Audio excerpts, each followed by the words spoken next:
দেশের ক্রিকেটে বারবার উপেক্ষার শিকার হওয়া ইমরুল কায়েস এবার যোগ দিতে যাচ্ছেন আমেরিকা ক্রিকেট দলে।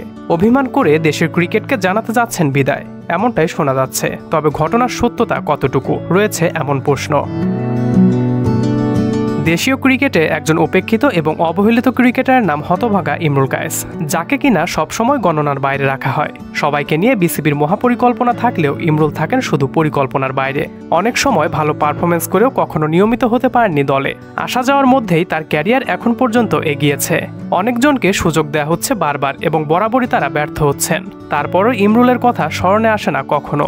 ওপেনিংয়ে একজন ব্যাটিং প্রতিভাকে তারা এভাবেই অবহেলায় ছুড়ে আড়ালে ফেলে রেখেছে দীর্ঘদিন যাবৎ। দেশের ক্রিকেটকে তিনি দিয়েছেন অনেক কিছুই, কিন্তু এর বিপরীতে পেয়েছেন শুধুই উপেক্ষা আর অবহেলা। বাংলাদেশের সেরা ওপেনারদের মধ্যে তামিম ইকবালের পরে নিঃসন্দেহে নাম চলে আসবে ইমরুল কায়েসের। তিনি এমন একজন ব্যাটসম্যান যিনি ভালো পারফরমেন্স করেও বারবার দল থেকে বাদ পড়েছেন।